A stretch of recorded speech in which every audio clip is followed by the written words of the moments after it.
자, 오늘 14과를 공부할 차례인데 14가 여러분 제목 한번 읽어보실까요? 스바 여왕의 방문. 우리가 이미 익히 잘 알고 있는 그런 내용 아닙니까? 늘 아름다움을 뽐내던 이 장미꽃이요, 지나가는 얘기입니다. 아름다움을 뽐내던 장미꽃이 호박꽃에게 뭐라고 말을 했는가 하면 호박꽃도 꽃이야 그랬다는 거 아닙니까? 그러니까 호박꽃이 뭐라고 답을 했겠습니까? 장미꽃에게 대꾸하기를, 야, 너 호박꽃 너는 열매라도 맺어봤니? 호박이라도 맺어봤니? 여러분, 이 이야기의 의미가 뭘까요? 이 얘기의 의미가 뭘까요? 호박꽃도 꽃이고 장미꽃도 꽃이라는 겁니다. 다 꽃은 특징이 뭐가 있습니까? 향기가 나고, 그리고 뭡니까? 벌이 몰려들고, 여러분 다 아름답다는 것이요, 여러분요. 연세 드신 그 여성분들 많이요, 호박꽃도 꽃이냐 뭐 이렇게 스스로 그렇게 생각하시면서 하는 경우가 많이 있는데, 여러분 뭐 그렇다고 해서 여러분 뭐 호박에 줄을 긋는다고 해서 수박을 떼는 건 아니잖아요, 그죠? 무슨 내용입니까? 호박에 줄 긋는다고 여러분 수박 되는 것이 여러분 아닙니다. 무슨 뜻인가 하면, 우리가 연세 드시고 이러면 참 외모는 늙어가지 않습니까? 참 자연스러운 것이죠, 그죠? 그러는 대로 참 여러분 아름다움이 여러분 있지 않겠습니까? 있습니다. 중요한 것은 여러분 어떤 꽃이든지 꽃에는 뭡니까? 다 벌이 날아든다는 거 아닙니까? 뭘 얘기를 해드리려고 하느냐면, 여러분 우리 그리스도인들에게요, 여러분 이 꽃과 같은 아름다움이 있다는 겁니다, 여러분요. 그리스도인들에게는 세상 사람들에게 찾을 수 없는 매력이 있다는 겁니다. 여러분 뭐가 매력일까요?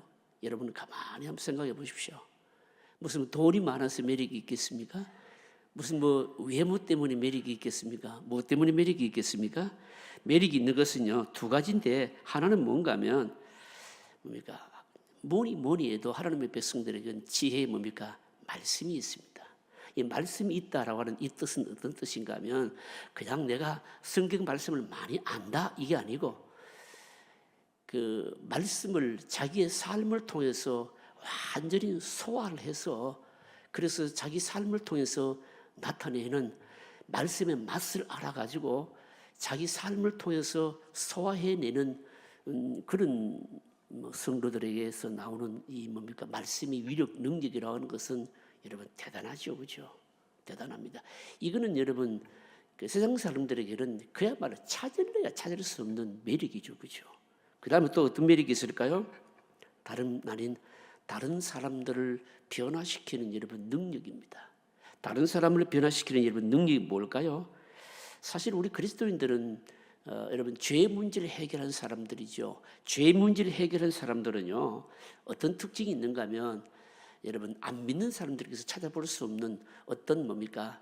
그 자유함이 있는 겁니다. 여기서 말씀드린 자유함이라고 하는 것은 뭔가 하면, 어떤 세상 가치나 또 세상 사람들이 얘기하고 자랑하고 이런 것들 쭉 얘기를 한번 들어보면, 여러분 사실은 전부 허탄한 것이고 찰나에 관한 것이고 순간적인 것이고 그런 거잖아요. 그런 것에서부터 다 자유로울 수 있는 능력이거든요. 거기서 나오는 힘이라고 하는 것은 여러분 대단합니다. 여러분 이게 뭡니까? 우리 예수 믿는 사람들에게 바로 능력이 있다는 거죠, 여러분요. 여러분 이런 게 바로 뭡니까? 그리스도인들이 뭡니까? 매력인 겁니다. 여러분 요즘도 마찬가지 아닙니까? 막 사람들이 관광지에 막 사람들이 많이 몰리는 거 보면 뭐가 있을까요? 뭐 어딘가 모르게 남들에게 볼거리가 있다든지, 또 뭐가 있을까요? 뭐 아니면 뭐 굉장히 유명한 뭡니까? 옛날에 유명한 내려오는 무슨 그 명승지이든지 뭔가가 다 있거든요. 여러분 마찬가지입니다. 우리 그리스도인들에게는 세상 사람들에게서 찾아볼 수 없는 이런 바로 매력이 있는데, 이 매력이 사실 향기죠, 그렇죠? 향기입니다. 그래서 이걸 아는 사람들은 뭡니까? 더 몰려들리겠죠, 그렇죠? 오늘 저에게 말씀을 하려고 하는 내용이 뭔가 하면 바로 이런 겁니다. 이런 중요한 것들이 있었던 곳이 구약 시대는 어디였는가 하면요, 예루살렘이었다라고 하는 겁니다. 예루살렘이 왜 이렇게 여러분 왜 이랬을까요? 예루살렘이 하나님의 말씀이 있었고요, 그리고 또 다름 아닌 이 성전이 있었거든요. 이게 이제 여러분 구약 성경을 보는 굉장히 중요한 안목입니다. 구약 성경에 말씀이 있다, 성전이 있다. 성전이 있다 이것만이 아니고 하나님의 백성들에게는 제일 큰 축복이 뭔가 하면 성전이 기능이 살아있어야 되거든요. 그런데 이 성전의 기능이라는 것은 뭘 말하는 것일까요? 제사죠, 그죠? 제사를 통해서 뭡니까? 제사를 통해서 죄 용서함을 받는 거죠, 그죠? 그런데 이 기능이 가장 활발했을 때가 언제냐면요, 솔로몬 때다였다는 겁니다. 그래서 이 솔로몬 때에 얼마나 소문이 많이 났겠습니까?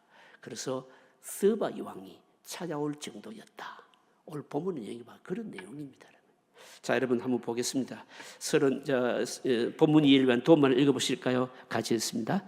솔로몬 때에 아프리카의 스바 여왕이 솔로몬의 지혜에 대한 소문을 듣고 많은 선물을 가지고 온 사건을 기록하고 있습니다.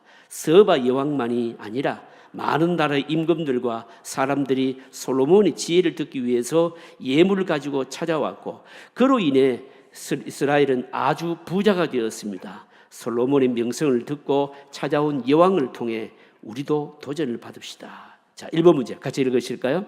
솔로몬에 대한 소문이 나라 밖으로도 퍼졌습니다. 그런데 그 소문이 무엇 때문입니까? 자, 그 소문이 무엇 때문이냐? 1절 여러분 같이 읽어보실까요? 스바의 여왕이 여호와의 이름으로 말미암은 솔로몬의 명성을 듣고 와서 어려운 문제로 그를 시험하고자 하여. 자, 여러분 뭡니까? 1번 답이 뭡니까? 소문 밖으로 퍼졌는데 그 소문이 무엇 때문입니까? 이렇게 묻거든요. 무엇 때문입니까? 자꾸 우물우물 하시는데 스바의 여왕이 여호와의 이름으로 말미암은 솔로몬의 명성. 솔로몬의 명성 때문에 온 것이 아닌데 솔로몬의 이 명성은요 누구로부터 말미암았다고요? 여호와로 말미암았다. 이게 여러분 바로 답입니다. 이게 중요한 말입니다. 그 소문이 도대체 뭐 때문이었는가? 여호와의 이름으로 말미암은 것이다. 무슨 말씀입니까? 솔로몬이 똑똑해서가 아니라 여호와께서 주신 명성이다. 이런 뜻이죠, 여러분요. 이런 바로 뜻입니다. 그런데 여러분 이 명성은요 어떻게 됐는가 하면요 엉터리가 아니고 가짜가 아니고 사실인 겁니다. 여러분 요즘은요 정보가요 소문이요 뭐 얼마나 많은지 모릅니다. 정보가 얼마나 많은지 모릅니다. 그런데 문제가 뭡니까? 요즘은요 여러분 요즘 우리가 사는 이 시대는요 전부 하나하나 다 사실을 뭡니까? 확인해야 됩니다. 그만큼 엉터리가 많고 그만큼 가짜가 많고 그만큼 거짓이 많습니다. 그런데 여호와로 하나님으로 말미암는 솔로몬의 명성은 어땠는가? 오늘 여러분 보시면요 그 나와 있습니다. 한번 찾아보실까요? 6절 한번 읽어보실까요? 6절 같이 읽겠습니다. 왕이 말하되 내가 내 나라에서 당신의 행위와 당신의 지혜하여 들은 소문이 사실이로다. 뭐라고요? 사실이로다. 또 7절 또 읽어보실까요? 7절을 같이 읽겠습니다. 내가 그 말들을 믿지 아니하였더니 이제 와서 친히 본즉 내게 말한 것은 절반도 못하니 당신의 지혜와 복이 내가 들은 소문보다 더하도다. 무슨 말씀입니까? 사실이기도 하고 소문보다 뭐하다고요? 실체를 확인해 보니까 더하다는 거 이게요, 여러분요. 더하다는 겁니다. 여러분 우리가 좀 어떻게 적용했으면 좋겠습니까? 어떻게 적용했으면 좋겠습니까? 일단 뭡니까? 우리도 말입니다. 좀 좋은 소문 좀 났으면 좋겠어요. 어떤 소문요? 우리의 삶에 대해서 좀 좋은 소문이 나면 좋겠다는 겁니다, 여러분요. 여러분 소문은요 어떻게 날까요, 여러분요? 소문은 사실은 예를 들어서 저에 대해서 소문은요 저를 잘 아는 사람으로부터 나오거든요. 그러니까 나에 대한 소문은 우리 교회에 대한 소문은 어떻습니까? 나를 잘 아는 사람, 우리 교회에 대해서 잘 아는 사람으로부터 소문이 나는 거죠, 여러분요. 여러분 이 소문이 왜 중요할까요, 여러분요? 이 소문이 왜 중요한가 하면 사실은 이 소문을 통해서 끝에 결국은 뭡니까? 하나님께 영광이 될 수 있을 것이고 특히 우리가 하나님 나라의 관점에서 보게 된다면 전도가 되고 그리고 하나님이 드러나기 때문에 여러분 중요한 거예요, 여러분요. 우리 역시 뭡니까? 좋은 소문 날 수 있도록 그렇게 여러분 살아야 되는 겁니다, 여러분요. 살아야 됩니다. 그런데 여러분 뭡니까? 요즘은요, 이상하게도 안 좋은 소문이요, 희한하게 많이 나요. 좋은 소문은 또 빨리 전파되는데 전파되질 않고 어떻습니까? 나쁜 소문은 더 빨리 전파돼요. 왜 그럴까요? 그러면 좀 더 다시 다른 말로 제가 질문하게 되면, 사람들이 모이면 좋은 소문 얘기하기를 좋아합니까? 나쁜 소문 얘기를 좋아합니까? 내 자신을 한번 적용해서 한번 생각해 보면요, 답이 안 나옵니까? 이게 사람이 말입니다. 모이면은 좋은 소문, 좋은 것 얘기하면 참 좋은데, 좋은 것 얘기하면 그건 별로 반응이 신통치 않아요. 왜 그래요? 왜 그런가 하면, 내가 죄인이기 때문에 내 안에 시기심이 있고 질투심이 있어서 남에게 대해서 좋은 소문 들으면 그거 별로 동의하고 싶지 않는 거예요. 그런데 이상하게 안 좋은 소문 들으면 그게 사실인지 아닌지 뭐 확인도 안 해보고 귀부터 쫑긋하거든요. 그런 마음이 들 때 무슨 생각을 해야 될까요? 별 수 없이 내가 참 죄인이구나, 이 생각을 꼭 해야 됩니다. 그래 여러분, 우리가 좋은 소문 내기도 해야 되지만 뭡니까? 좋은 소문에 귀를 열어야 되는 거, 마음을 열어야 되는 것이고, 나쁜 소문에 대해서는 뭡니까? 가능한 한 귀를 닫는 것이 좋고 안 듣는 것이 좋고, 여러분 그렇게 하시길 바랍니다. 여러분 별로 하면 안 하시는데 그럼 뭐 안 좋은 소문 많이 들으시겠다는 건가요? 안 좋은 소문만 내시겠다는 건가요? 여러분, 좋은 소문 많이 듣게 되면 누가 복일까요? 내가 복입니다. 여러분요. 내 영혼이 여러분 좋은 것으로 채워지게 되고 풍성해지게 되어 있는 겁니다. 여러분요. 여러분, 사람의 이 귀는요, 귀는 이게 사람의 마음이라고 하는 것은요, 듣는 것에 따라서 듣는 게 굉장히 중요한데, 이 듣는 것은요 반드시 그 사람의 생각에 영향을 미치게 돼 있거든요. 그래서 사실이 아닌 것도 말입니다, 자꾸 듣게 되면 결국 나중에 탈이 나는데 뭐가 탈날까요? 내 마음이 탈이 나는 거예요.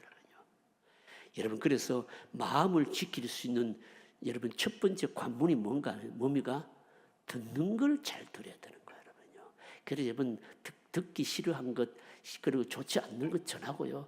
또 여러분 가만히 보면 그런 것만 자꾸 전하는 사람들이 있어. 그러면 어떻게 해야 될까요? 습관적으로 그런 사람이 있다고요. 여러분요.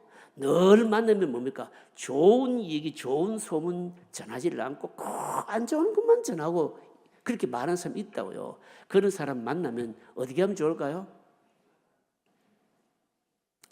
입을 때려버리든지, 우리가 그렇게 못하니까 어떻게 하면 좋겠습니까? 그냥 피해버리는 게 제일 좋습니다. 안 만나는 게 제일 좋고 교제 안 하는 게 좋습니다. 왜냐하면 그게 내 마음을 지키는 것이거든요. 나를 복되게 하는 것이기 때문에 그렇습니다. 자, 2번 문제 같이 읽어보실까요? 자, 2번 같이 읽겠습니다. 솔로몬의 명성을 듣고 찾아온 스바 여왕을 구체적으로 주목할 것이 무엇인가? 자, 구체적으로 주목할 것이 뭐냐? 이렇게 묻거든요. 1절입니다. 솔로몬의 명성을 듣고 찾아온 스바 여왕을 통해서 주목할 게 뭐냐? 주목할 게 또 있다는 거죠. 1절, 스바의 여왕이 여호와의 이름으로 말미암은 솔로몬의 명성을 듣고 와서 어려운 문제로 그를 시험하고자 하여. 자, 무슨 말씀입니까? 여기서 또 하나 더 중요한 게 있다는 게 뭘까요? 듣고 와서. 이게 뭐 중요한 겁니다. 듣고 왔다, 이게 왜 중요할까요, 여러분요? 듣고 왔다, 이게 왜 중요할까요? 사실은 여러분, 듣고서도 얼마나 무관심하는 경우가 많은지 모릅니다. 좋은 소문 내야 되고 좋은 소문 나도록 살기도 해야 되지만, 여러분 우리가 듣는 측면이 있어서 좋은 소문을 들었을 때는요, 듣고 나서는요, 그 다음에 뭘 해야 되는가 하면 거기에 반응하는 것이 중요한 거예요. 그런데 오늘 우리 시대는 어떤 시대인가 하면 아무리 좋은 소식을 들어도 뭡니까? 도무지 반응을 안 하는 시대입니다. 그런데 스바 여왕은 어땠다고요? 듣고 그 먼 길을 찾아왔다는 겁니다.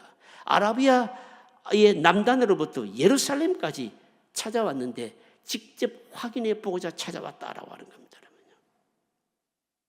여러분 여기 서바 여왕에 대해서는요 여러 학설들이 있습니다. 학설들이 있는데 여러분 어떤 사람들은 이 아라비아 반도에 있는 지금의 예멘이다라고 주장하는 사람들이 있고요. 또 아프리카의 에티오피아다라고 주장하는 사람들이 있는데 요즘은 거의 에티오피아로 정설을 지금 바로 에티오피아라고 하는 것이 바로 정설입니다, 여러분요. 에티오피아에 여러분 제가 작년인가요, 재작년인가요?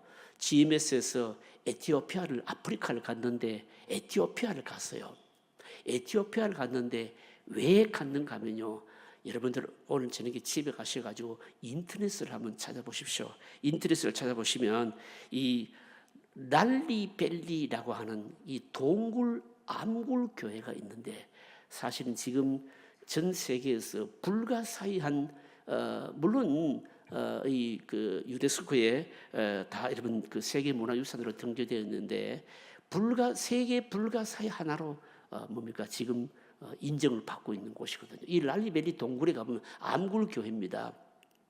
근데 이 암굴 교회인데 물론 오늘 우리처럼 그런 교회는 아니고 이 정교회 형태입니다. 교회인데 말입니다. 어떻게 형성이 되어 있는가 하면 바위를 말입니다. 교회가 위로 있는 것이 아니고 바위를 그 어마어마한 거대한 바위를 말입니다. 파고 전부 뭡니까? 동굴 속에 바위 동굴 속에 하나하나 파고 들어간 교회예요. 도대체 이곳에 어떻게 이런 교회가 세워지게 되었는가? 바로 이 부분입니다. 제가 에티오피아에 가서 여러분 참 놀란 게 뭔가 하면 아프리카에 가서 여러 가지 놀란 것 중에 하나가 아프리카 여러분 대륙이요 어마어마하잖아요. 엄청난 많은 나라가 있잖아요. 아프리카 대륙의 그 많은 나라에 순수한 자기의 언어를 말을 가지고 있는 나라가 유일하게 에티오피아예요, 여러분요. 여러분 놀라셨죠, 여러분요. 그러니까 케냐 같은 나라도 영어를 쓰는데 영어를 쓰니까 자기 나라에 뭡니까 말이 없으니까 역사가 없는 거예요. 남아있질 않는 거예요, 여러분. 근데 에티오피아가 이 바로 아프리카 대륙 가운데 유일하게 자기 나라 언어가 있는 나라인데 이 에티오피아의 말 언어가요 히브리어하고 헬라어하고 조합해가지고 만들어진 언어예요. 어떻게 이렇게 됐을까요, 여러분요? 어떻게 이렇게 랄리베릴 동굴 같은 암굴 교회가 왜 생기게 되었겠냐 이 말입니다. 왜 생기게 되었는가 하면 서바 여왕이 말입니다. 예루살렘에 찾아오고 난 이후로 계속 예루살렘과 교류가 있은 겁니다. 그런데 나중에 세월이 지나고 난 이후에 예루살렘이 사실은 뭡니까? 사라진 이슬람에게 완전히 뺏겨버리잖아요. 이슬람이 점령하고 난 이후에 그러니까 에티오피아를 예루살렘화하기 위해서 뭡니까? 전도를 하고 뭡니까? 그렇게 해서 만들어진 교회가 이 랄리벨리 동굴이에요. 그러니까 여러분 기독교의 유적과 흔적이 뭡니까? 아프리카에 그대로 지금 이제 남아 있는 거예요, 여러분요. 오늘 저녁에 집에 가셔서 꼭 찾아보십시오. 아프리카 랄리벨리 암굴 교회라고 이렇게 한번 쳐보시면 이게 세계 이 새로운 불가사의 하나로 지금 이제 뜨고 있는데 전 세계 관광객들이요 지금 어마어마하게 몰려들고 있습니다. 사실은 여러분 이 랄리벨리 동굴 암굴 교회 가기가요 굉장히 어렵습니다. 아프리카의 이 에티오피아 수도에서 말입니다. 이 경비행기를 타고 가야 되고요. 거기서 또 좀 말입니다. 버스를 타고 이동해야 도 상당히 복잡합니다. 그러나 여러분 혹시 여러분 아프리카에 가실 일이 있다면 이 랄리벨리 동굴은 꼭 한번 가보시면 좋겠다 싶습니다. 뭘 말씀드리려고 하냐면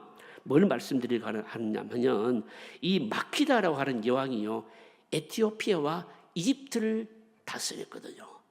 이게 역사적인 기록입니다. 그러니까 이 바로 에티오피아와 이집트를 다스렸다는 역사적인 기록이 있는 것으로 보아서 이 서바라고 하는 이 여왕이요 그냥 여왕이 아니고 시시한 여왕이 아니고 이집트와 에티오피아를 뭡니까 다스릴 정도로 뭡니까 굉장히 힘 있는 왕이었다는 거예요, 여러분.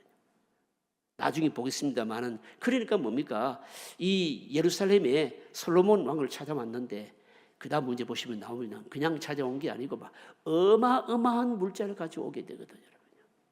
왜 여러분 우리에게 말씀하시는 것이 뭘까요? 그 이번 문제 답은 뭔가면 듣고도 너무너무 무관심하는 경우가 많이 있는데 듣고 먼 길을 찾아왔다는 겁니다. 아라비아 남자들로부터 예루살렘까지 뭐 하기 위해서? 직접 확인하기 위해서. 그게 맞는가? 확인하기 위해서 직접 찾아왔다. 여러분 우리도요 사실은 뭡니까? 이런 진리에 대해서 이런 반응을 좀 보이면 좋겠다는 거죠. 그 다음 문제 보겠습니다. 자, 여러분 3번 문제 같이 보겠습니다. 3번 같이 읽겠습니다. 스바 여왕이 솔로몬을 찾으면서 그 대가를 지불하는 모습이 어떠합니까? 이렇게 묻거든요. 2절 10절입니다. 자, 여러분 2절 한번 읽어보실까요? 자, 2절 같이 읽겠습니다. 예루살렘에 이르니 수행하는 자가 심히 많고 향품과 심히 많은 금과 보석을 낙타에 실었더라. 그가 솔로몬에게 나와 자기 마음에 있는 것을 다 말하며, 이 2절 말씀에는 심히 많은 향품 그다음에 금과 보석 낙타에 실었다 이랬는데 이게 정도 어느 정도인가 하면요 10절 한번 읽어보실까요? 10절 같이 읽습니다. 이에 그가 금 120달란트와 심히 많은 향품과 보석을 왕에게 드렸으니 스바의 여왕이 솔로몬 왕에 드린 것처럼 많은 향품이 다시 오지 아니하였더라. 자, 여러분 금 얼마라고요? 금 120달란트. 120달란트 그러니까 이게 어느 정도인지 여러분 감이 잘 안 오잖아요. 그죠? 120달란트를요 환산을 하게 되면 어느 정도인가 하면요 4톤. 여러분 1톤이 여러분 몇 킬로그램입니까? 1000kg이잖아요. 어마어마한 거예요 이게요. 그러니까 이 스바 여왕이라고 하는 사람이 막 돈도 많고 어마어마한 힘을 가지고 있다는 것도 증명이 되지만 어떻습니까? 솔로몬을 찾아온 지혜를 찾기 위해서 찾아온 이 모습을 보게 되면 여러분 대단하다는 겁니다, 여러분요. 이게 무슨 말씀입니까? 여러분 이게 이 정도로 가지고 찾아왔다라고 한다면 여러분 뭡니까? 여러분 이거는 여러분 뭐 때문에 이렇게 많은 것을 가지고 찾아왔을까요? 호기심 때문에 찾아왔을까요? 아니겠죠, 여러분요. 호기심 때문은 아닐 것입니다. 재물을 과시하려고 여러분 그랬을까요? 만약에 재물을 과시하기 위해서 이렇게 했다면 솔로몬 찾아와서 하나님의 지혜를 발견했을까요?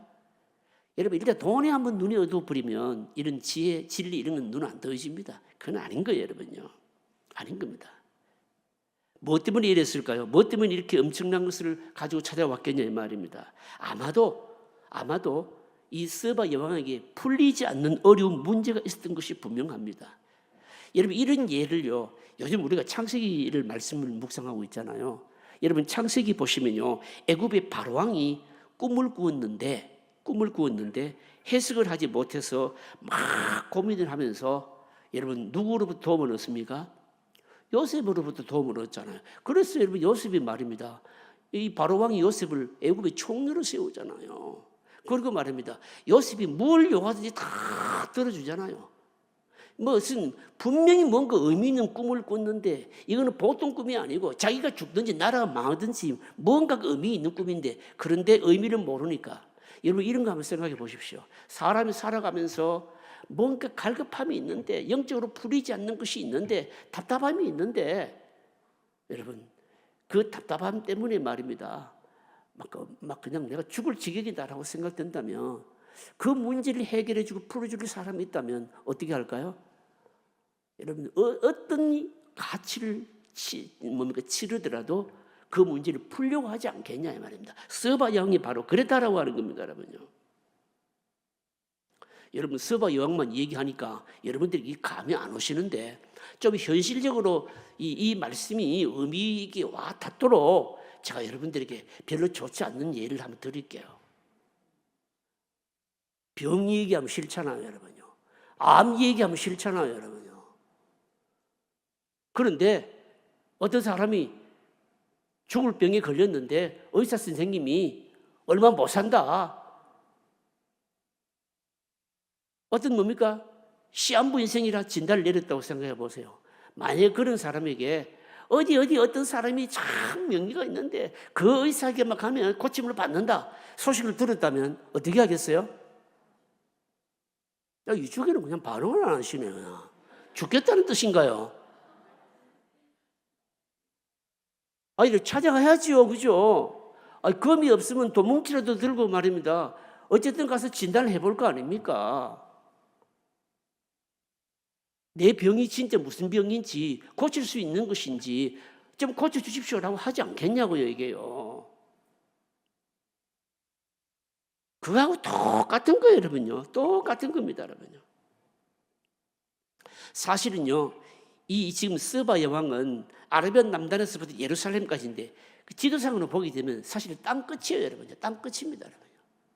여러분, 이 땅 끝이 여러분 어디일까요?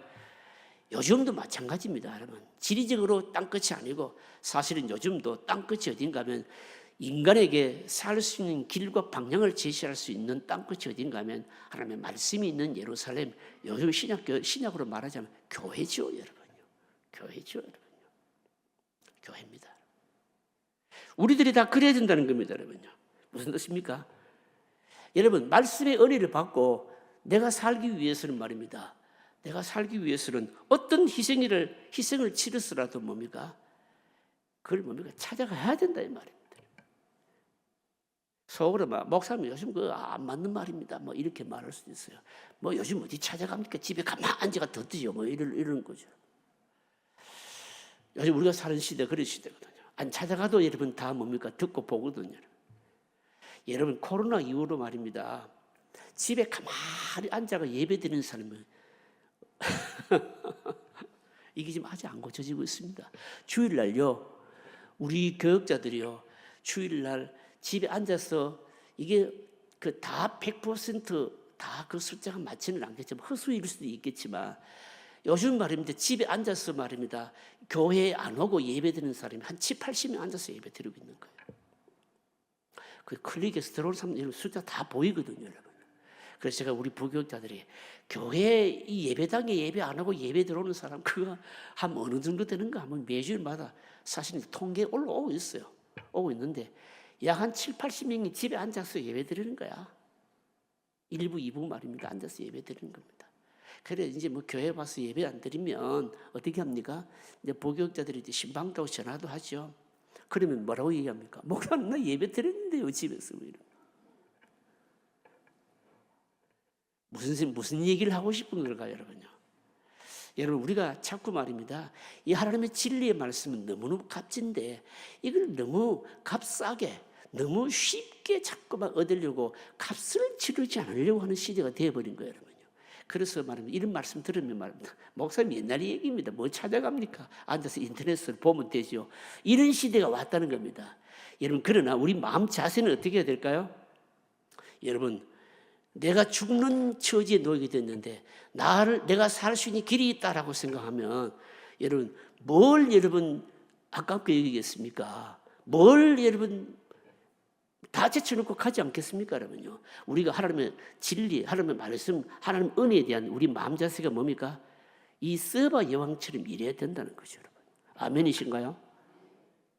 속으로라도 아멘 하세요. 아멘 안 하니까 제가 그러는 겁니다. 자, 그 다음 문제 보십시다. 4번입니다. 자, 4번 문제 같이 읽어보실까요? 스바 여왕이 예루살렘에 와서 발견한 것은 놀라운 것이었습니다. 그의 표현이 무엇입니까? 와서 발견했는데 놀라운 것이었습니다. 8절 같이 읽어보실까요? 같이 읽습니다. 복되도다 당신의 사람들이여, 복되도다 당신의 이 신하들이여, 항상 당신 앞에 서서 당신의 지혜를 들음미로다. 발견한 게 뭡니까? 지혜를 말입니다. 듣는데 그래서 이게 너무너무 놀라운 것이어서 스바 여왕의 표현이 뭡니까? 복되도다 당신의 사람들이여, 이렇게 말하죠. 이 당신의 사람들이여, 당신의 이 신하들이여, 지금 누굴 보고 하는 말입니까? 예루살렘에 있는 사람들, 예루살렘에 있는 신하들, 이 사람들은 뭡니까? 그러니까 이 지혜의 말씀을 말입니다. 듣고 싶으면 말입니다. 언제든지 들을 수 있잖아요. 이 지혜는 엄밀히 말하면 솔로몬의 설교예요, 이게요, 지금요. 이 지혜는 솔로몬으로부터 나오는 설교예요, 여러분요. 예루살렘 사람들의 가장 큰 축복이 뭔가 하면 다른 사람들은요, 일평생에 한번 들을까 말까 한 이 지혜의 설교를요, 이 지혜의 말씀을요, 너무 가까운 곳에서 듣고 싶을 때마다 늘 듣는다는 거예요, 여러분요. 그러니까 이게 너무너무 어마어마한 것이어서 솔로몬이 스바 여왕이 하는 말이 뭔가 하면 복되도다 이렇게 했다는 거예요. 이게요. 여러분 이 말씀의 의미가 여러분 이해되십니까? 그러면요, 스바 여왕이 얼마나 부러웠으면 이 정도로 표현했겠냐 이 말입니다. 여러분요. 여러분 오늘 우리에게 주시는 여러분 교훈이 뭘까요? 오늘 우리는 뭘 부러워해야 되느냐, 이거 적용을 좀 해야 되고요. 그 다음에 또요, 여러분 뭡니까? 스바 여왕이 복됨을 알았던 것, 여러분 뭡니까? 이것 우리도 알아야 된다는 겁니다. 그러니까 무슨 말인가 하면 우리가 뭘 부러워하느냐, 뭘 부러워해야 될까요? 여러분 사실은요, 교회에 와가지고 말입니다, 제일 어리석은 사람, 제일 좀 표현이 조금 그렇습니다만 꼴볼링견인 사람이 어떤 사람인가 하면 교회에 와가지고 자꾸 세상 자랑하는 것 말입니다. 여러분 교회는 여러분 그런 자랑하려 그러면 뭡니까? 저 좀 밖에 나가서 좀 자랑하고요. 교회는 와서 뭘 자랑해야 됩니까? 내가 은혜 받은 것, 하나님의 진리에 관해서 얘기를 해야 되고, 하나님 나라의 신령한 가치에 대해서 얘기를 해야 되고, 거기에 대한 가치 의식이 없고 거기에 대한 맛을 모르니까 자꾸 세상적인 것 자랑하고 이러는데, 여러분 그것보다 어리석은 게 없잖아요. 여러분요. 여러분 세상 것인 것 자랑해 봐자 여러분 뭐 합니까? 여러분 요즘 우리가 새벽에 전도서 말씀 있는데 오늘 새벽에 주신 말씀이 여러분 그거 아닙니까? 여러분요. 사람들이 박수치고 대단하게 여겨도 하나님 앞에 가면 뭡니까? 하나님께서 전혀 의미 없는 것으로 뭡니까? 판단해 버리는 겁니다. 여러분요. 판단해 버리는 것이거든요. 자랑할 게 못 되는 것이죠. 여러분요. 솔로몬이 복되도다. 여러분 스바 여왕이 복되도다. 스바 여왕은요, 이 사람은 뭡니까?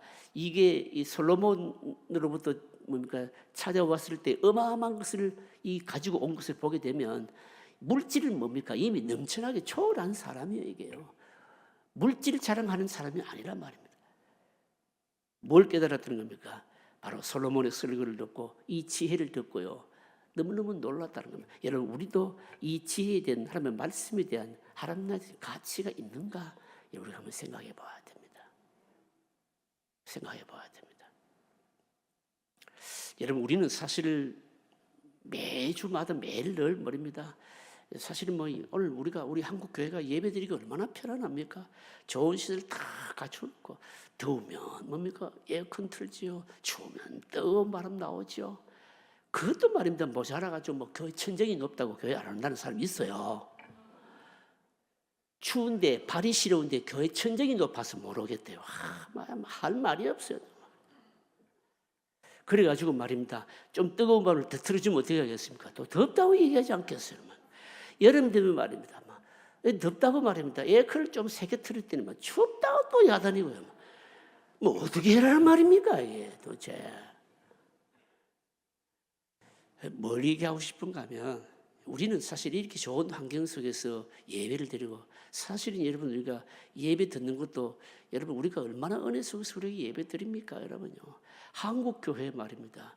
여러분 들려주시는 말씀이 참 놀라운 말씀들입니다. 여러분요. 한국 교회의 신학, 여러분 한국 교회 여러분 설교 말씀 다 여러분 세계에서 찾아볼 수 없을 정도로 은혜스러운 말씀들이 한국 교회에서 선포되고 있거든요. 그런데도 불구하고 이것의 가치를 자꾸만 잃어가고 있어서 이게 문제다라고 생각합니다. 여러분 부디 여러분 내가 편안하게 예배를 드리고, 그리고 하나님의 말씀을 듣는 것에 대해서 이 가치를 바로 느끼는 사람이 뭡니까? 복된 사람인 겁니다.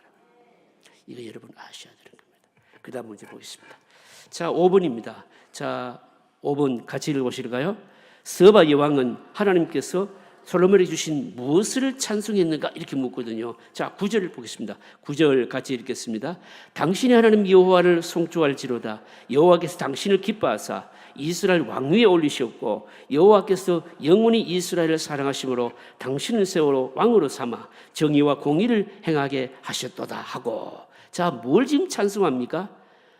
솔로몬이, 이것도 말씀 잘 묵상해야 됩니다. 솔로몬이 아니고 솔로몬에게 복을 주신 여호와를 찬송하고 있는 거예요. 솔로몬의 입에서 나오는 그 진리의 말씀이 대단한데, 이거는 누가 주셨다는 걸까요? 하나님이 주셨다는 겁니다. 1절에 여호와 이름으로 말미암은 솔로몬의 명성하고 같은 거예요. 이게요.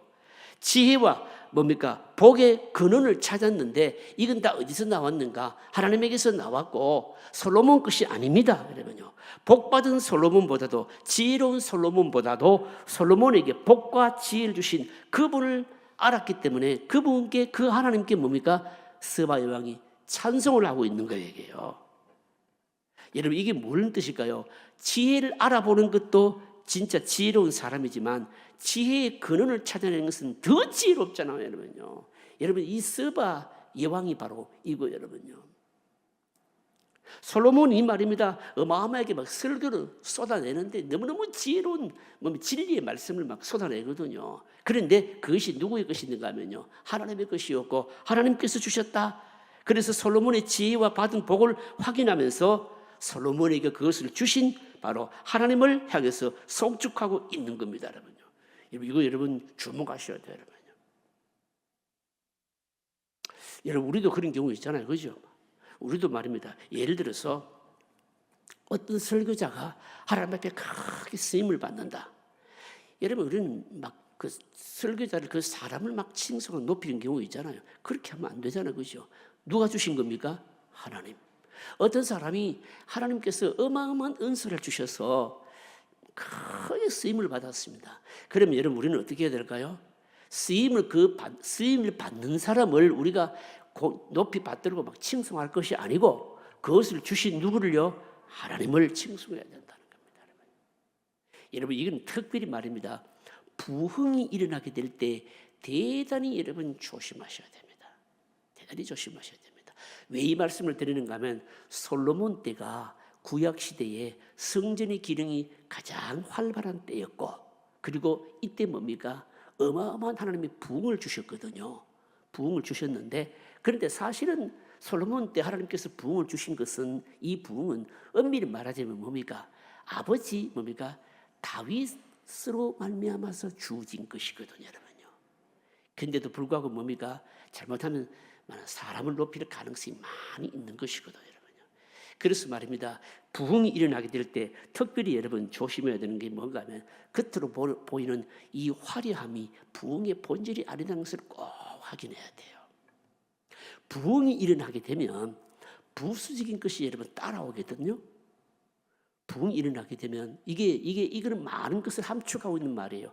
하나님께서 우리에게 말씀의 부흥을 주시거나 이렇게 하게 되면요, 다른 것이 많이 따라오게 되는데 그게 은사일 수도 있고 복일 수도 있고 지혜일 수도 있고 여러 가지가 여러분 따라옵니다.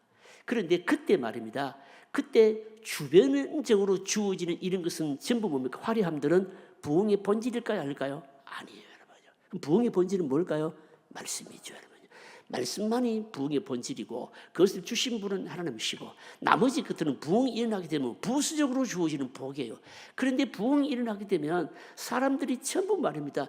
부수적으로 주어지는 그 복을 붙들고 그냥 그러다가 뭡니까? 부흥의 불을 꺼버리는 거예요, 여러분요. 이게 여러분 교회 역사에서 여러분 나타나는 부흥이 지속되지 못하는 이유 중에 하나인 겁니다, 여러분요. 이런 면에 있어서 여러분 이 스바 여왕이 말입니다.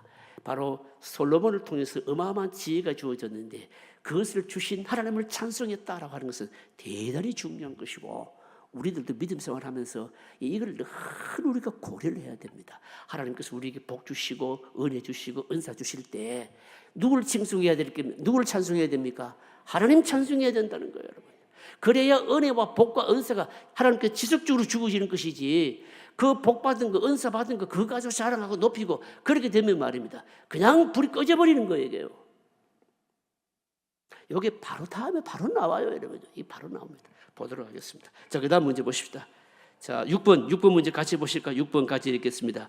이런 스바 여왕에 대한 예수님의 평가가 무엇입니까? 스바 여왕에 대한 예수님의 평가가 뭐냐? 누가복음 11장 31절에 나옵니다. 자, 여러분 누가복음 11장 31절 같이 읽어보실까요? 같이 읽습니다. 심판 때에 남방 여왕이 일어나 이 세대 사람을 정죄하리니 이런 그가 솔로몬의 지혜로운 말씀을 들으려고 땅 끝에서 왔음이거니와 솔로몬보다 더 큰 이가 여기 있으며. 자, 이 말씀 좀 가만히 좀 띄워 놓으세요. 이게 누구의 말씀입니까? 예수님의 말씀인데 예수님이 지금 누구를 얘기하는 겁니까? 스바 여왕을 칭찬하거든요. 스바 여왕을 칭찬하는데 중요한 것은 뭔가 하면 보시면요. 심판 때에 남방 여왕이 일어나 이 세대 사람을 정죄한다. 요 말이 핵심인 거예요. 이게 무슨 말씀인가 하면 여러분 보십시오. 제가 풀이를 해드릴게요. 여러분 예수님은 어떤 분이십니까? 예수님은 하나님이시잖아요. 예수님은 뭡니까? 하나님이시고 진리 자체이시잖아요. 그렇죠? 여러분 하나님께서 솔로몬을 통해서 어마어마한 지혜를 주셨다고 할지라도 솔로몬은 뭡니까? 지혜를 전달하는 통로에 불과했고 신약시대에 그러면 예수님은 뭡니까? 예수님은 솔로몬하고 비교하면 지혜 뭡니까? 진리 자체이시잖아요. 여러분요. 계시 자체이시잖아요. 여러분요. 이 어마어마한 뭡니까? 진리 자체인 분이 오셨음에도 불구하고 어땠습니까? 예수님을 진리 자체이신 예수님을 보고 알았습니까? 몰랐습니까? 몰랐죠. 모르는 정도가 아니고 뭡니까? 인정도 안 했죠. 인정 안 한 정도가 아니고 뭐 했습니까? 십자가에 못 박아 죽였죠.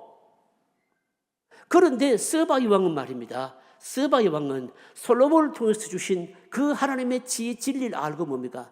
알아봤습니까? 못 알아봤습니까? 알아봤지요. 하늘에서 땅 끝에서부터 소문을 듣고 와서 알아봤다는 겁니다.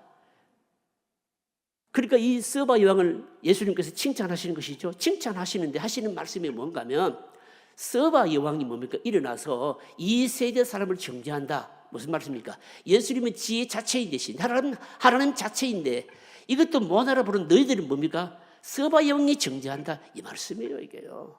무슨 말씀입니까? 진리 자체이신 주님이 오셨음에도 불구하고 깨닫지도 못하고 듣지도 못하고 보고 듣고 해도 말입니다. 알지도 못하는 그 사람들을 말입니다. 안타까워하고 있는 거예요. 이게요. 여러분요.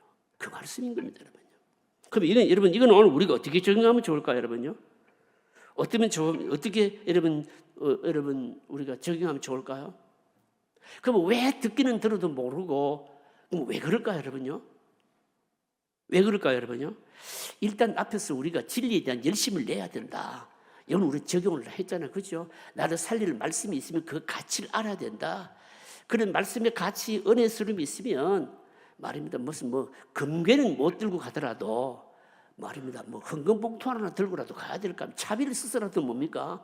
좀 가서 좀 들으려고 해야 되는데 그렇게라도 해야 돼. 우리 적용했고 이번에 이 말씀은 지금 이 예수님께서 스바 여왕을 칭찬한 거예요. 이 스바 여왕이 이 세상 끝에 말입니다. 이 세대 사람들 예수님 당시에 진리 자체이신 예수님을 분별하지도 못했고 스바 여왕이 나타나서 말입니다. 정죄하겠다라고 하는 이 말씀을 통해서 우리에게 주시는 여러분 교훈이 뭘까요?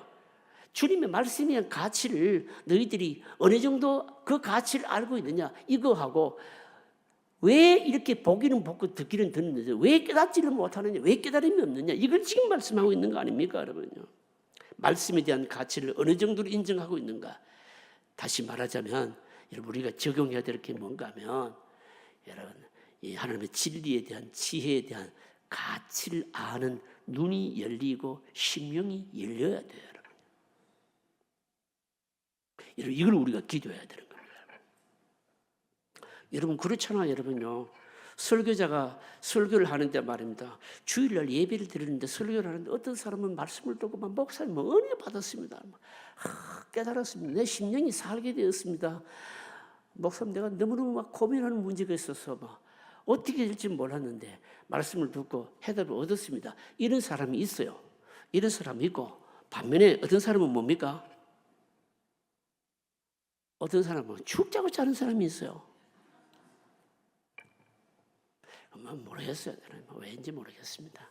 우리에게 좀 적용했으면 좋겠다는 겁니다. 여러분 우리가 기도해야 될 많은 기도 제목들 가운데 여러분 우리가 말씀에 대해서 영적인 안목이 열려지고 은혜로운 말씀이 나에게 깨달아지고요. 그리고 그 가치가 깨달아지고 그러면 그 사람은 뭡니까? 기도가 달라질 겁니다. 기도의 응답이 나타나게 될 것이고요. 삶이 달라지게 될 것이고요. 삶이 달라지면 어떻게 되는가 하면 그 삶의 말씀의 능력이 반드시 나타나거든요. 여러분. 그 다음 문제 보겠습니다. 그다음 이제 7번은요. 이게 문제가 긴데 이 문제를요 왜 이렇게 길게 해놨는가 하면 내용이 조금 중요해서 여러분들이 한번 들으시면 까먹어 버리실 것 같아가지고 이 제가 교재를 이거 지금 책을 만들면서 중요하다 싶은 것은 조금 신학적이다 싶은 것은요 이렇게 문제를 길게 만들어서 혹시 다음이라도 한번 보시라고 이렇게 해놨는데 여기 이 내용이 뭔가 하면요 사실은 여러분 다윗의 지혜와 솔로몬의 지혜의 차이가 뭔가를 지금 설명을 해놓았거든요. 해놓은 것이니까 차근차근 문제를 한번 읽어보겠습니다. 7번 같이 읽습니다. 예루살렘 사람들은 다른 사람들이 일평생 한번 들을까 말까 한 지혜의 말씀을 언제든지 들을 수 있는 축복을 받았습니다. 그런데 여기에 조심해야 할 부분이 있습니다. 솔로몬의 지혜는 동이 나는 일이 없도록 해야 한다는 것입니다. 하나님의 지혜는 동이 나는 일이 없지만 하나님의 말씀보다 다른 것에 분주하게 되면 말씀의 은혜가 닫히게 됩니다. 솔로몬이 하나님의 지혜를 계속 얻으려면 골방에서 말씀을 묵상하는 시간이 많아야 하는데 점점 더 비즈니스하는 쪽으로 흘러가서 자신을 드러내는 쪽으로 흘러갔습니다. 사실 솔로몬의 지혜와 다윗의 지혜는 성격이 좀 달랐습니다. 다윗의 시를 묵상해 보면 하나님을 믿는 자들이 겪는 갈등과 시험과 죄와 도전으로부터 승리가 다루어지고 있습니다. 이것은 하나님의 말씀에 관한 깊은 연구와 묵상에서 나온 것입니다. 그러나 솔로몬의 지혜는요 주로 논리적입니다. 전도서에 나오는 것처럼 하나님이 없는 삶의 허무와 권태에 대한 것으로부터 시작해서 하나님을 믿는 삶이 주는 풍성함으로 연결되어 있습니다. 솔로몬의 지혜의 가치는 하나님을 모르는 이방인들에게 하나님을 소개하는 진리로 사용되기에 좋았습니다. 그러나 이미 믿고 있는 사람들에게 더 깊은 진리로 양육하는 데는 다윗의 지혜가 필요했습니다. 솔로몬의 지혜의 약점은 자체적인 진리에 고갈이 올 수 있었습니다. 그래서 솔로몬에게 필요한 것은 외부에서 오는 사람들의 접근을 줄이고 하나님의 말씀을 더 묵상하고 기도하는 시간이 더 필요했습니다. 결국 솔로몬의 지혜는 태양열을 받아야만 작동하는 태양열 전지와 같은 것이었습니다. 그런데 솔로몬의 지혜와 힘의 원천이 되시는 하나님보다는 무엇을 추구하였습니까? 자, 여러분 이 문제에 먼저 답을 하기 전에 이 문제 자체를 이해를 해야 돼요. 솔로몬의 지혜와 다윗의 지혜는 다르다고 얘기하잖아요. 그죠? 다윗의 지혜는요, 여러분요, 뭐라고 얘기했습니까? 거기 보시면요, 다윗의 지혜는 뭔가 하면요, 말씀을 묵상하는 가운데 얻은 지혜거든요. 말씀을 묵상한다는 말이 무슨 말인가 하면 하나님의 말씀을 듣고 마음속에 잘 소화시켜서 자기의 삶에서 뭡니까? 적용을 하고 소화를 시킨 겁니다. 뭘 통해서? 다윗이 어마어마한 고난을 당했잖아요. 엄청나게 고난을 당하고 쫓기고 막 어려움을 당하면서 그러면서 말입니다. 말씀대로 실천하고 그리고 시행착오를 겪으면서 다 얻은 뭐예요? 지혜예요. 그래서 여러분 시편을 읽어보면 전부 뭡니까? 시편은 뭐예요? 전부 사실 체험의 고백인 거예요. 여러분 이건 이제 신학 공부하면서 우리가 배워야 되는 건데 여러분 그 시편 묵상할 때 시편의 내용은 전부 뭡니까? 그냥 앉아서 시 쓰는 사람이 앉아서 쓰듯이 쓴 게 아니고 뭡니까? 체험에서 나온 고백을 뭡니까? 이 문학 형식으로 표현한 거예요. 그래서 실제로 말씀 묵상에서 자기의 삶이 적용을 해서 실천적인 고백에서 나온 지혜입니다. 이해되시겠어요? 똑같은 지혜 문학이지만 그러나 솔로몬이 고백한 솔로몬이 쓴 뭡니까? 전도서나 잠언 같은 경우는 뭡니까? 쉽게 말하자면 체험에서 나온 것이 아니고 뭡니까? 관찰하고 생각한 뭡니까? 이론서인 거예요, 이게요. 이해되시겠어요? 그러면 이 이론서는 여러분 뭐가 어떤 면에서 유익할까요? 예수님을 모르는 사람, 하나님을 모르는 일반인들에게 하나님을 접할 수 있는 다리를 놓는데 좋은 거예요, 여러분. 여러분들이 요즘 뭐 그걸 깨닫는지 안 깨닫는지는 모르겠지만 새벽기도 시간에 지금 전도서를 묵상을 제가 쭉 하고 있잖아요. 전도서를 묵상하면서 느끼는 게 계속 그거잖아요. 전도서를 쭉 읽어보면요 계속해서 반복되는 말이 뭐라고 나옵니까? 내가 관찰해보니 자꾸 그러잖아요. 내가 관찰해보니 조사를 해보니 뭐 이렇잖아요. 이게요. 이게 뭡니까? 다윗은 뭡니까? 다윗은 관찰해보니 조사해보니 이게 아니고 내가 이미 다 겪어봤다 이 말이에요. 그러니까 시편에서 고백하는 건 전혀 잠언이나 전도서에서 고백하는 게 차원이 달라요 이게요. 그러면 우리가 이게 이제 신학 공부를 하게 되면 그러면 전도서의 가치가 뭐냐? 잠언서의 가치가 뭐냐? 똑같은 지혜문학인데 전도서나 잠언서는 하나님을 모르는 일반 사람들에게 하나님을 알 수 있도록 다리를 놓는 데 좋다는 겁니다, 여러분요. 그러면 이런 지혜의 약점이 뭔가 하면요. 이런 지혜의 약점은 실천적인 것이 더해야 되고 이런 지혜가 계속 나에게 주어지기 위해서는요. 뭘 해야 되는가 하면요. 말씀을 끊임없이 계속 묵상을 해서 이게 말입니다. 더 깊어지도록 해야 되는데 이 문제가 뭔가 하면 솔로몬이 그랬느냐 안 그랬느냐 이 질문이거든요. 솔로몬이 그랬을까요 안 그랬을까요? 안 그랬다는 겁니다. 그럼 솔로몬은 뭐 했겠어요 여러분요? 그 질문이 뭐였을까요? 한번 보겠습니다. 뭐 했는지 한번 볼게요. 일단 자 16절 17절입니다. 16절 17절 자 한번 읽어보실까요? 16절 17절 읽어보겠습니다. 저기 나오죠. 솔로몬 왕이 쳐서 금으로 금방패 200개를 만들었으니 600세겔이며 또 쳐서 느린 금으로 작은 방패 300개를 만들었으니 매 방패에 든 금이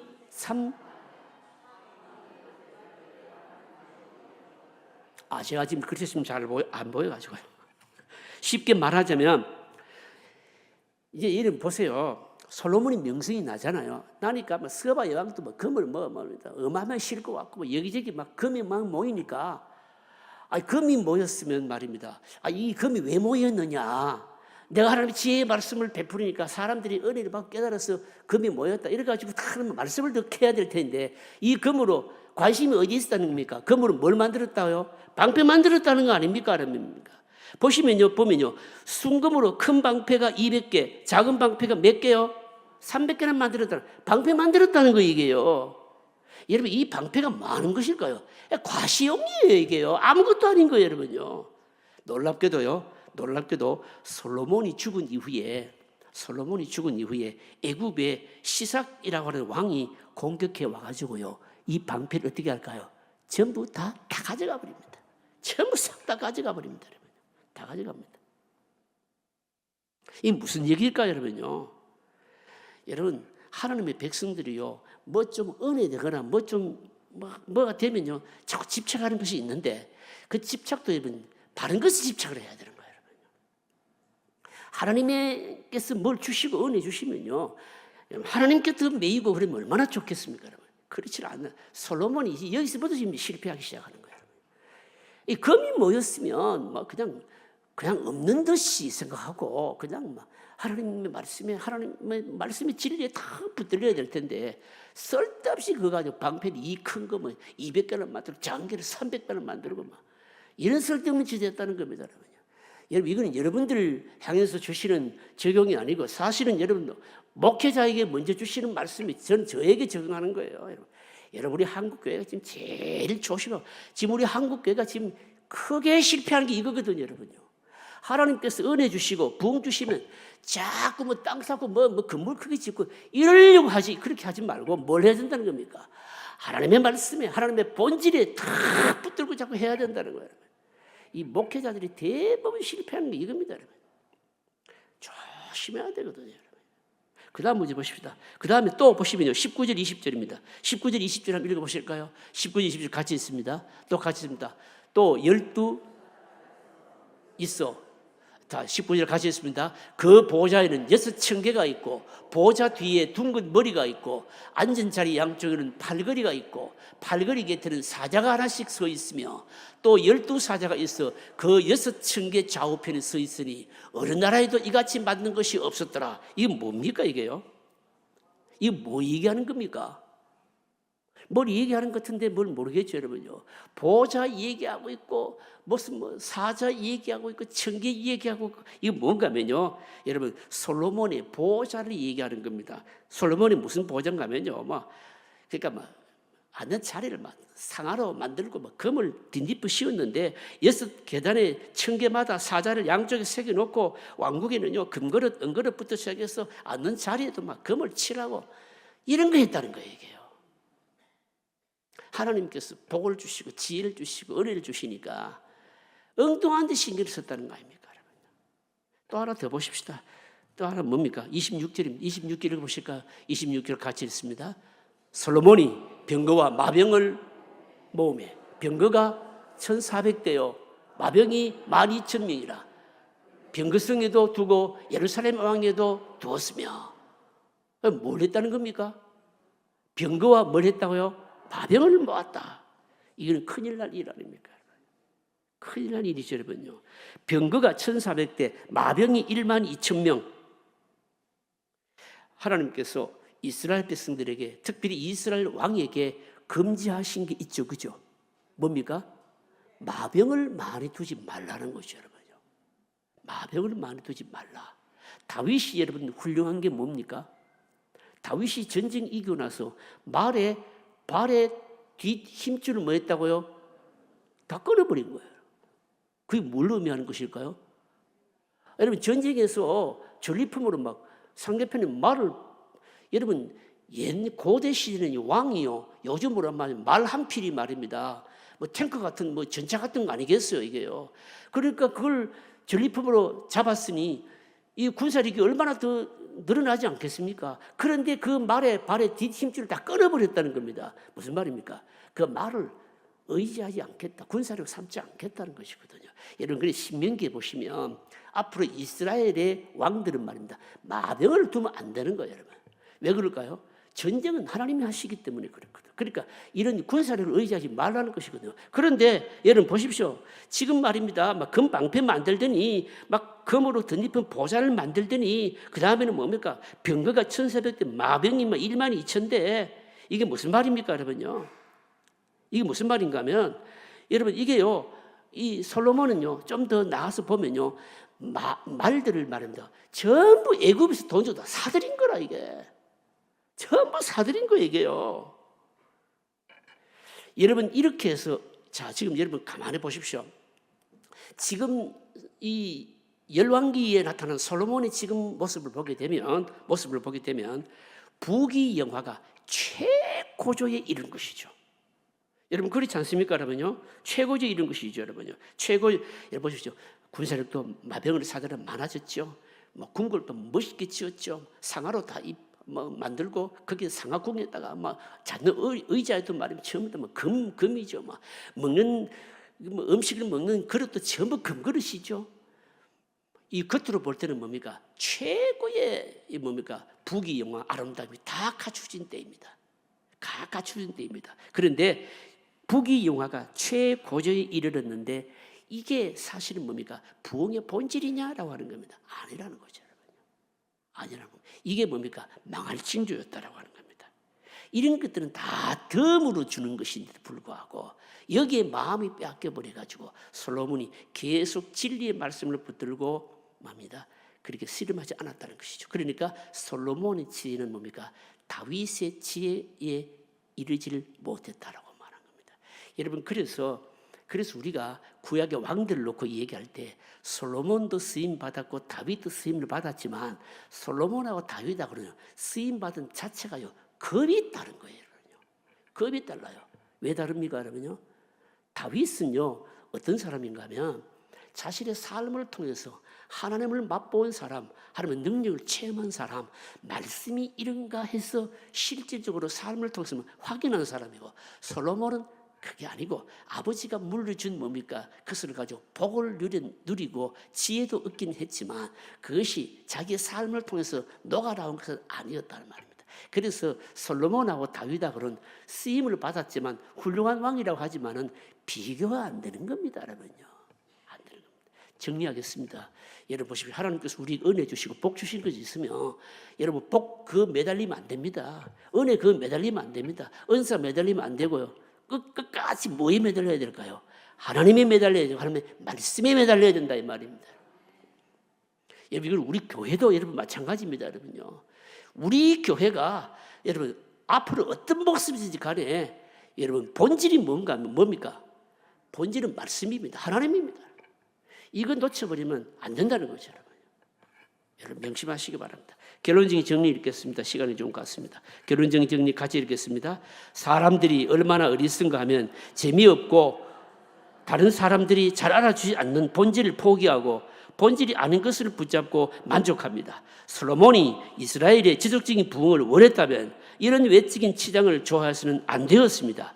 그를 통해 샘솟듯 끊임없이 지혜를 흘려 보내려면 이스라엘 백성들 안에 풍성한 하나님의 말씀이 있게 해야만 했습니다. 그러지를 못했습니다. 우리에게 부흥이 있고 축복이 있을 때 덤으로 따라오는 것에 너무 집착하지 말아야 합니다. 처음 개척할 때 심정으로 돌아가서 끝까지 하나님의 말씀과 기도만 붙잡고 말씀과 기도를 통한 지혜와 은혜만 활활 타오도록 해야 됩니다.